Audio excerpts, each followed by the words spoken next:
est en train de te réveiller. On a pas filmé? On va essayer. Allô tout le monde, re-bienvenue sur ma chaîne ou bienvenue si c'est la première fois que vous êtes ici. Moi c'est Ariane. J'ai un invité spécial, en fait deux invités spéciaux aujourd'hui. Mon mari Martin. Salut tout le monde! Et Rémi, notre petite fille qui est née en octobre. Je sais quand même plus certaine. Elle va avoir un mois demain. Elle est née dans une maison de naissance à Berlin et ça a été une expérience vraiment unique, incroyable. On n'a jamais rien vécu de tel. On se cachera pas, ça n'a pas été facile. Non, ben non. Non.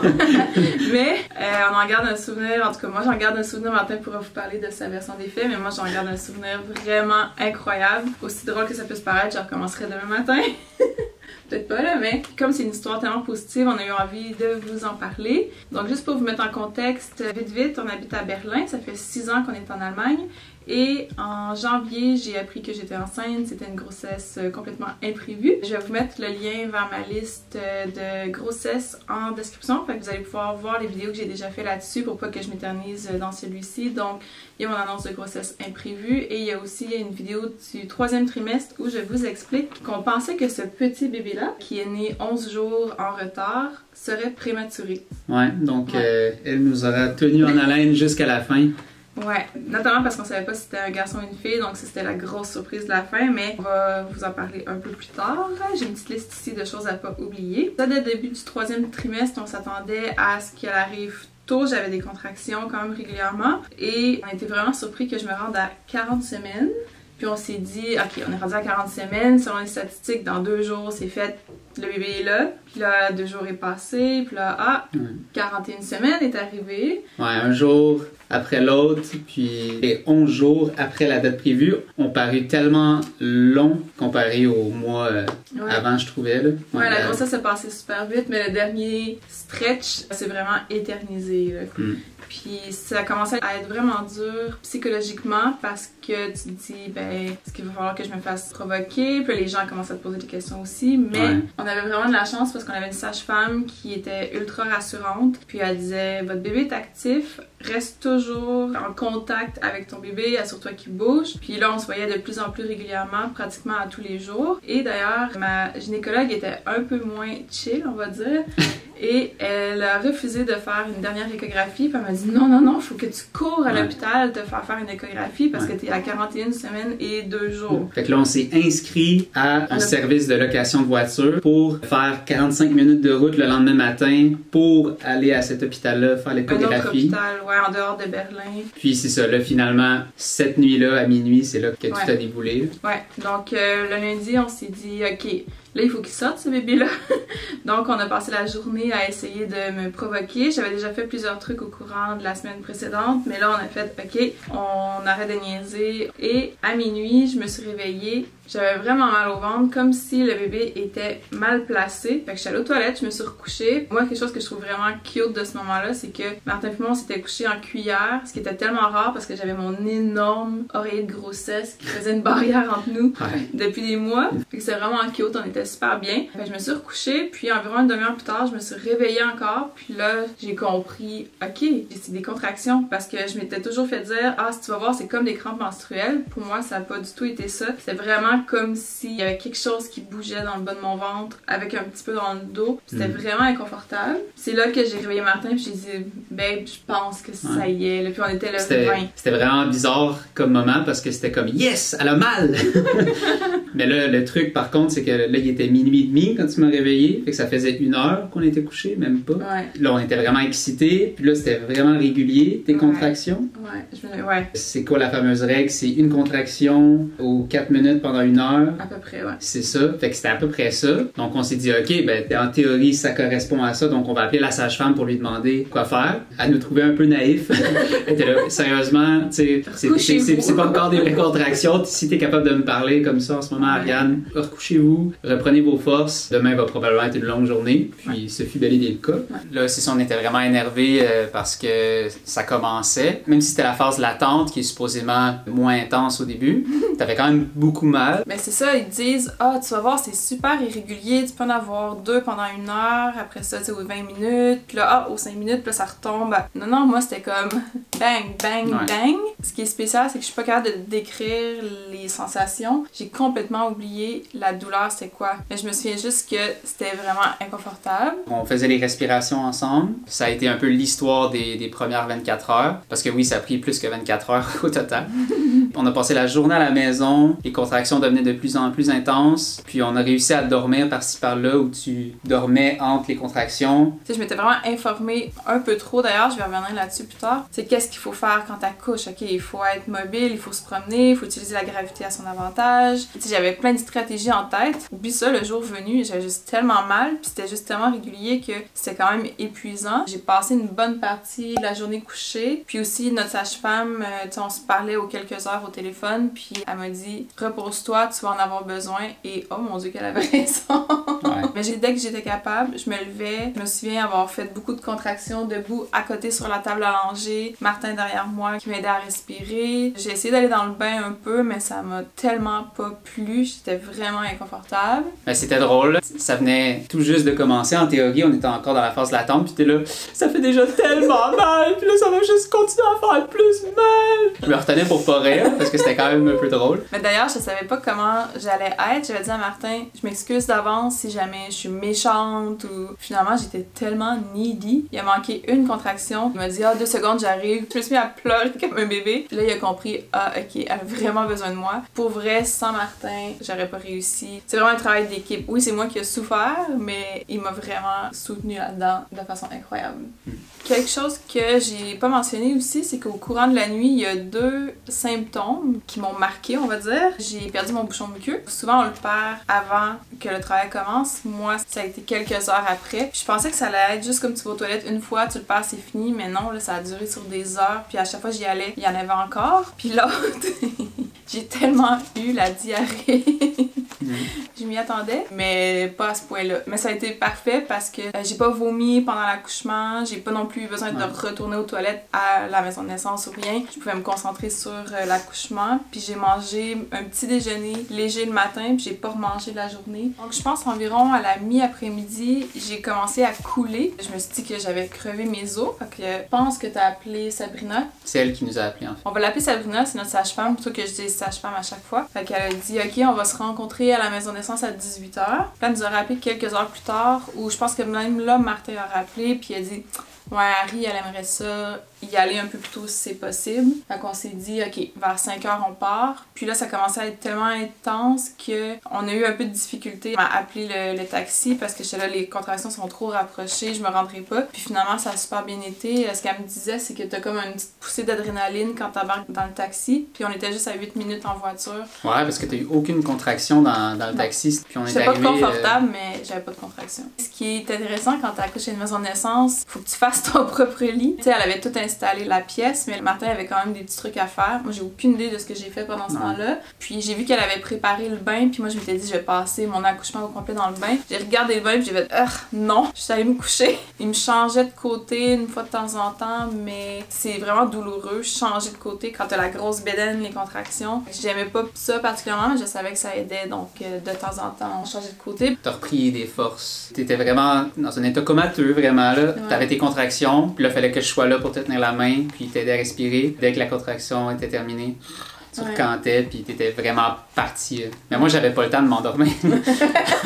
Parce que moi aussi, là, j'étais vraiment fatigué, puis j'aurais aimé ça me reposer. Puis Sabrina arrêtait pas de me dire, elle mettait full de pression. Vas-y, repose-toi, Martin, là. J'ai comme, je suis pas capable!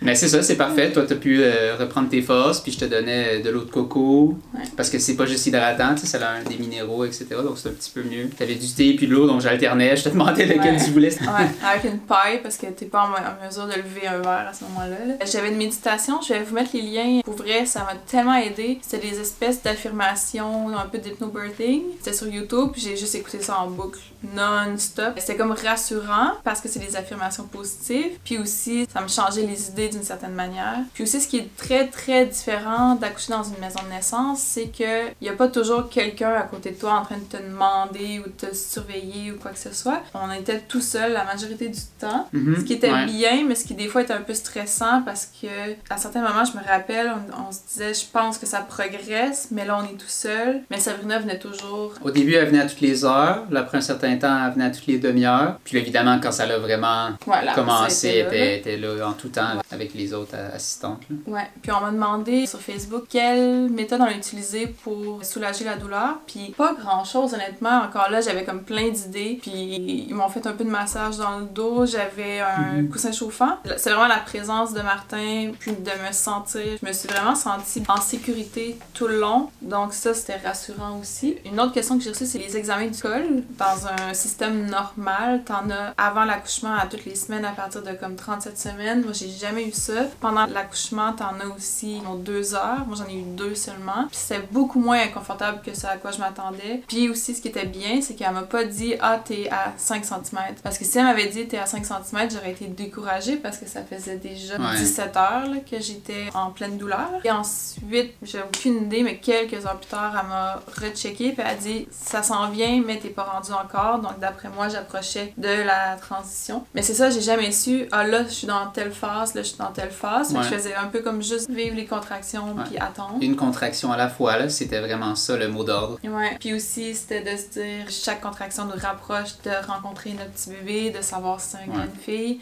Mais je vous mentirai pas, je l'ai jamais dit pendant l'accouchement, mais dans ma tête, je me disais je veux une césarienne, je veux une épidurale, je veux aller à l'hôpital. Mais je me disais toujours non, ça va passer. En effet, j'ai réussi à faire mon accouchement au complet. S'il avait fallu, ça aurait été ça, mais c'est sûr qu'on espérait un accouchement sans complications. Puis je savais qu'il fallait que je reste positive, donc j'ai juste dit après l'accouchement à Martin. C'est vraiment important de pas verbaliser des inquiétudes comme ça des fois. C'est la première fois qu'on vivait ça ensemble. On savait pas trop à quoi s'attendre. Notre inquiétude, mon inquiétude derrière ma tête, c'était j'espère qu'il va pas avoir de complications, puis il va pas falloir aller à l'hôpital. Parce que c'est ça le choix qu'on a fait de faire ça dans une maison de naissance. Puis si jamais il faut aller à l'hôpital, on peut embarquer dans une ambulance puis y aller. Il y en avait 3 dans les environs. Mais moi, j'avais peur qu'on se rende là. Surtout que là, ça faisait presque 24 heures qu'on était là-dedans. Mais j'ai jamais dit ça, tu sais. Moi, il fallait que je sois positive puis juste là pour toi. Je pense que c'est normal aussi. Parce que tu sais jamais, tu sais ça va progresser, mais tu sais pas ce qui t'attend. Puis d'ailleurs, après mon 2e examen, je pense, tu perds vraiment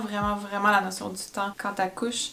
J'ai commencé à avoir envie de pousser. Puis moi, j'avais comme tellement lu, tu pousses pas avant d'être à 10 cm. J'avais l'impression que si je poussais, le bébé allait juste comme sortir et tout déchirer sur son passage.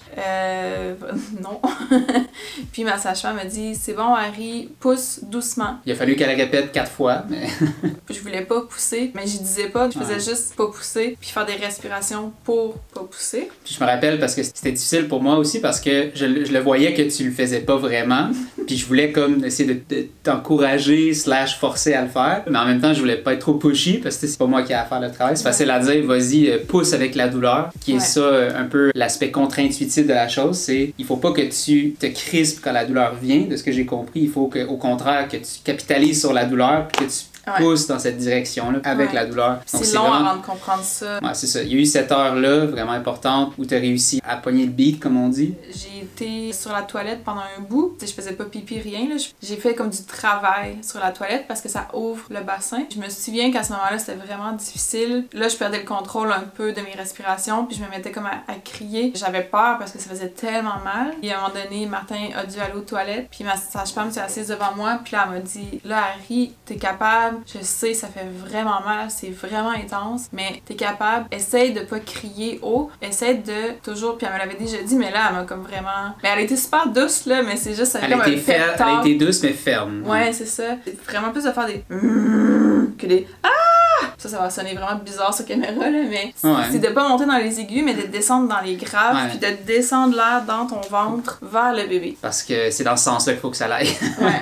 Puis à un moment donné, je pense que quelqu'un a dit « Veux-tu aller dans le bain? » J'ai fait « Ouais! » Comme le souvenir de m'être levée, d'avoir enlevé ma robe, de m'être dirigée, décidée vers le bain. Apparemment, je suis restée à peu près 4 heures et j'ai continué à pousser. Donc j'ai poussé quand même un bon bout sur la toilette. Puis après ça, dans le bain, je sentais qu'il fallait que je pousse, mais c'est pas des énormes poussées. À un moment donné, c'est là que j'ai compris c'était quoi pousser pour vrai. T'as aucun contrôle là-dessus. Ton corps au complet te force à pousser. On On me l'avait déjà dit, mais c'est vraiment vrai. Je m'excuse de mon langage, mais c'est comme chier un melon d'eau. C'est vraiment, là, je me disais, c'est comme faire le plus gros caca de ta vie. Il y a tellement de pression à l'arrière, à l'avant, même pas tant que ça. Moi, c'était vraiment tout dans les fesses, c'est vraiment inconfortable, mais je me souviens pas tant que ça a été si douloureux. Ce que je me rappelle, c'est qu'il faut que je pousse, puis il y a rien que je peux faire pour arrêter ça. D'ailleurs, l'autre sage-femme, il a dit « Ah, je t'ai entendu, j'ai su le moment où t'as commencé à pousser pour vrai. » J'ai dit « Ouais, je sais exactement quand tu veux dire. » Ouais. C'est vraiment un gros bain ovale. J'étais à 4 pattes dans le bain, il y avait comme un oreiller d'allaitement ou mon front pour que je puisse me reposer. Martin était devant moi, mais à ce moment-là, j'avais comme moins besoin de lui. J'étais vraiment plus comme dans ma bulle, je travaillais avec le bébé. D'ailleurs, le bébé a bougé énormément tout le long, sauf quand je poussais. Puis c'est une des choses qui a rendu l'accouchement aussi douloureux, c'est à quel point il bougeait. Ce que notre sage-femme nous a dit aussi, c'est que dans le fond, elle essayait de se positionner dans mon bassin, puis c'est pour ça qu'elle bougeait autant, puis c'est pour ça que c'était aussi long. Quand elle a vérifié mon col, elle s'est dit j'espère vraiment que le bébé se place bien, parce que sinon là, ça se peut que je doive la transférer à l'hôpital. Elle a fait comme 2 examens du col, un entre les contractions et un pendant les contractions, puis elle a dit je sentais la tête se placer. Fait que là, elle a su que ça serait probablement correct. Puis, il commençait à pousser à 2h du matin. Le bébé est né à 5h du matin. Ça, je parle de poussée officielle active, là, les grosses poussées. Puis à ce moment-là, j'avais pas encore perdu mes os. Dans le bain, ma sage-femme, elle a pas vérifié mon col, mais juste comme où est-ce que la progression de la tête était. Puis on sentait la poche des os. Donc là, il fallait que je crève mes os avant que la tête puisse vraiment commencer à descendre. Ça a pris un petit bout, je sais pas combien de temps, mais je l'ai vraiment senti, ça a fait un pop intense. Puis là, la tête a vraiment pu commencer à progresser. Puis de temps en temps, elle me disait « Rentre ton doigt, puis dis-moi jusqu'à quelle jointure tu te rends. » La première fois, je me rendais à la 2e jointure. Puis là, après ça, cette jointure-là. Puis là, après ça, tu sais, c'est vraiment de plus en plus près. Mais la progression était tellement lente. Ouais. C'était incroyable. Puis elle arrêtait pas de me dire « Ah, ça progresse, c'est beau, ch'tuc, ch'tuc, petit à petit. » Puis là, je me souviens, à un moment donné, j'ai dit, je pense que j'ai dit en allemand « Ça fait 2 ans que vous me dites ça. » Je sais, il y a petit à petit, mais à un moment donné, abouti, là. C'était quand même encourageant de voir que ça progressait. Là, ça a été un point tournant parce que, en tout cas pour moi, là, parce que je voyais la lumière au bout du tunnel. Mais j'avais aucune impression qu'il se passait quelque chose. Tu sais, je sentais pas que la tête était plus basse. Je continuais à pousser, à me reposer entre les contractions. L'enfant m'a dit que j'ai dormi entre les contractions, je me rappelle pas. Puis apparemment, Martin aussi s'est reposé un peu entre les contractions. Elle ronfle comme sa mère. Hey!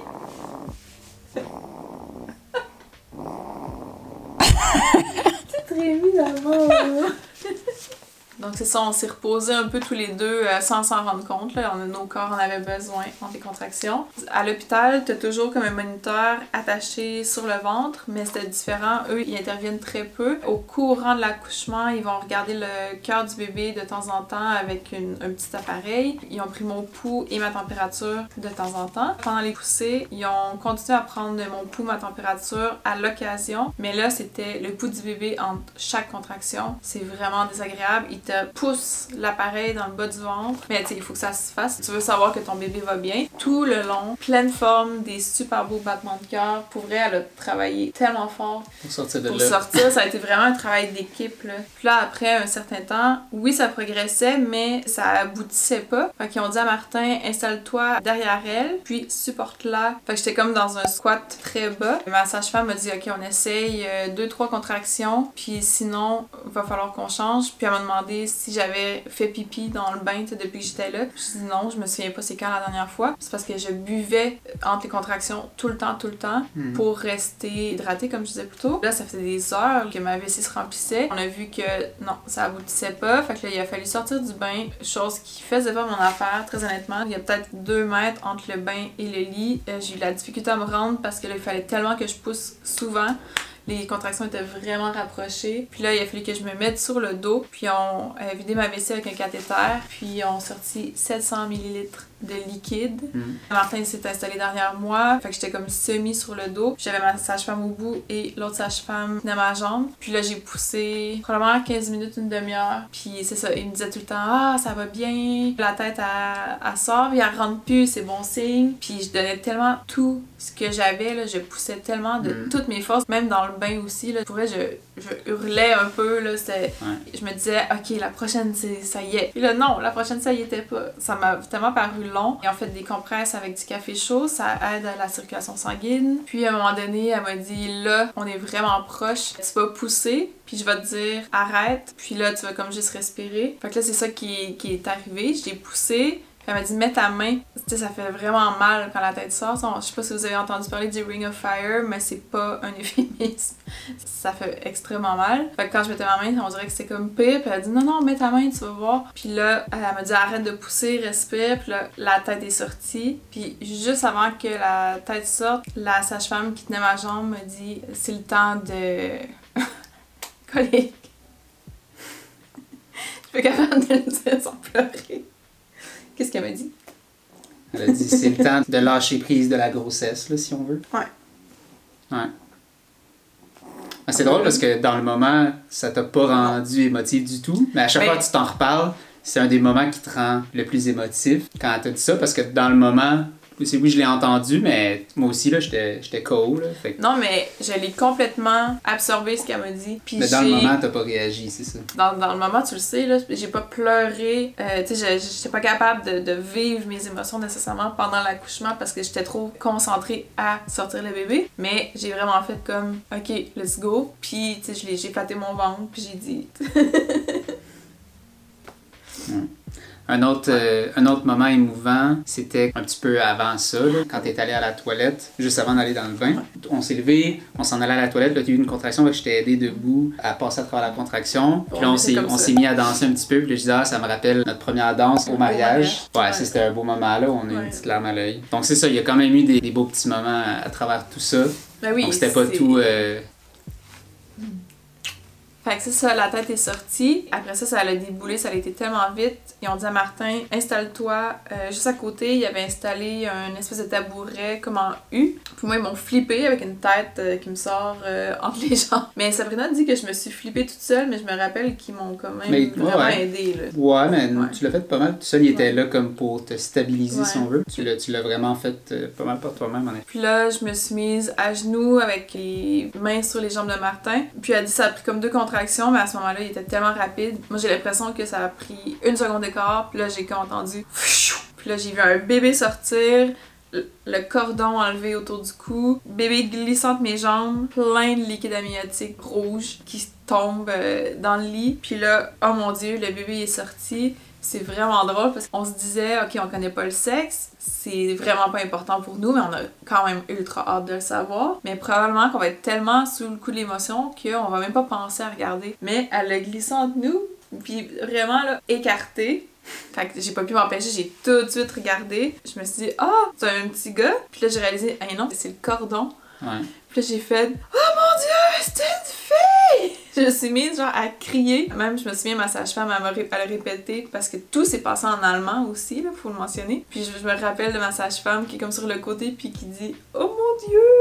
Elle trouvait ça super drôle. Ouais, parce que ça, tu l'as crié en français, évidemment. Ouais. Puis là, c'est une fille, c'est Rémi! Puis t'avais Martin qui faisait juste pleurer sa vie, qui était tellement ému.